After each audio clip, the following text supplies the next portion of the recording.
Hello, I'm Margot Politis. Welcome to Study English, IELTS preparation. Today we're going to listen to a weather report. We're going to listen for numbers and practice saying and spelling them.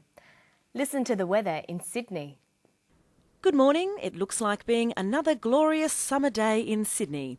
Temperatures will range from a minimum of 16 degrees in Richmond and 17 degrees in the city, with maximum temperatures reaching the high 20s, with 29 in Richmond and 27 in the city by early afternoon. This summer promises to be the warmest since 1987. The average minimum for this time of the year is 15 degrees Celsius and the average maximum is 22. Humidity will be high again today, ranging from 80 to 90% across the metropolitan area and possibly for the next 5 or 6 days. Sunrise will be at 5:45am and the sun will set at 7:43pm. The next full moon will be on December the 9th. For those interested in fishing and surfing, windy conditions will prevail all day, with winds gusting from the southeast from 10 to 15 knots, then easing to 10 to 11 knots by late afternoon. Swells along all Sydney beaches will range from 1 to 1.5 metres. So counting and numbers are a very important part of language. You need them to talk about how much things cost, what you earn, telephone numbers, visa cards, passports, addresses and dates. Being able to listen for and understand numbers is an important academic skill. There are some conventions you need to learn, and you'll need to do a lot of practice listening for and saying numbers. Let's get started. Listen to these pairs of numbers. 13, 30, 14, 40, 15, 50, 16, 60. Now you try these ones. 17, 70. 18, 80. 19, 90. They sound very similar. You'll need to listen carefully so that you don't get these mixed up. Temperatures will range from a minimum of 16 degrees in Richmond and 17 degrees in the city. Humidity will be high again today, ranging from 80 to 90% across the metropolitan area. The temperature in Richmond is 16 degrees Celsius. The humidity is 80 to 90%. Did you hear these numbers correctly? If you don't understand what someone said, ask them to repeat and stress the key syllable. And that will be $16. Did you say 16 or 60? Usually the first syllable in a number is stressed. 16, 60. Notice that it's the final N in teen that you have to be careful with. Teen, T. But of course, when you're listening for numbers, you can often work out the correct amount by the context. Try to always be aware of what seems right, even if you didn't quite hear properly. Pronunciation of years can sometimes be difficult as well. Listen to the clip. This summer promises to be the warmest since 1987. 1987. 1987. Notice where the stress comes. 1999. Let's practice some more. 2001.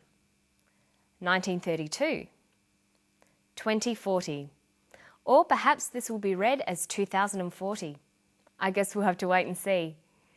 Notice 40 is spelt F-O-R-T-Y, not like 4 and 14. Okay, now let's look at temperatures. Temperatures will range from a minimum of 16 degrees in Richmond and 17 degrees in the city. Temperatures will range from 16 degrees Celsius. We write that as 16 degrees Celsius with a capital C. If it was in Fahrenheit, we'd write 16 degrees Fahrenheit with a capital F. But in Australia, we use Celsius.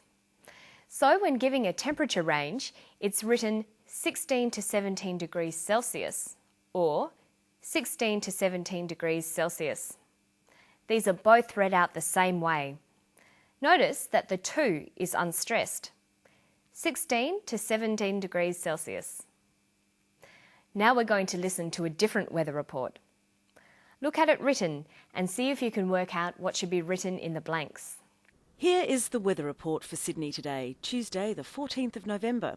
The sun will rise at 5:15 and set at 6:45. The minimum temperature for metropolitan Sydney will be 13, rising to a maximum of 30 degrees Celsius. Humidity today promises to be high at 70 to 80%. Okay, let's have a look at that. The weather report for Sydney today, Tuesday the 14th of November.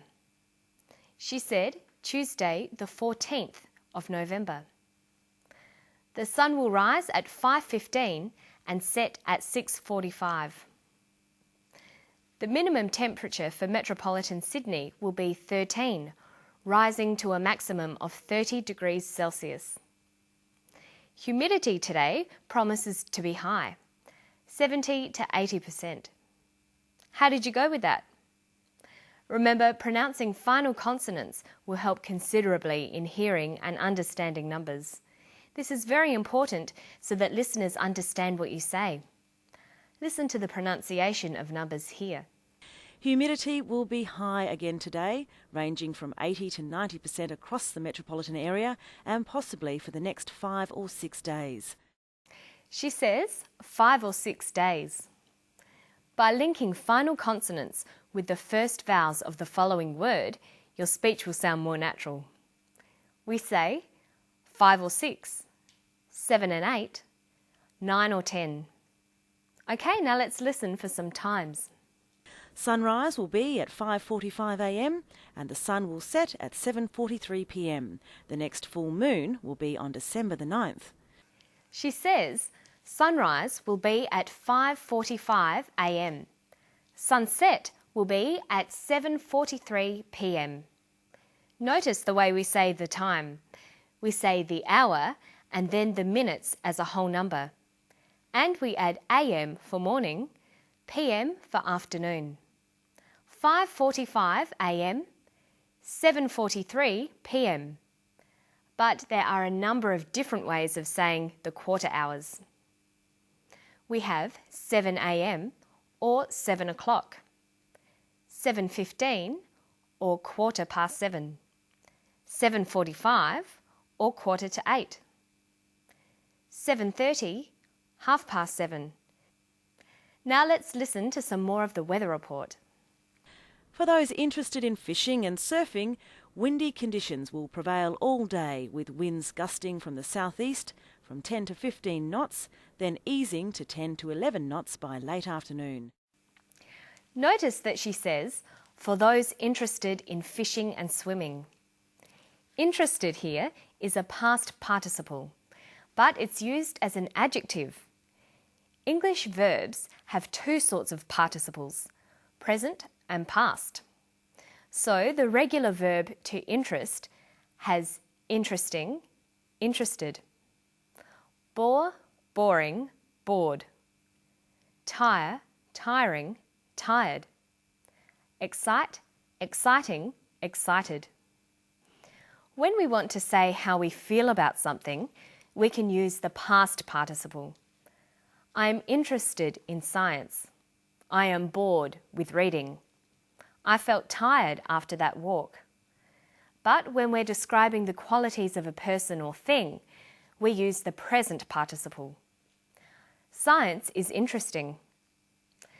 A good way to remember these is to make sure you always write a table with the past and present participles together.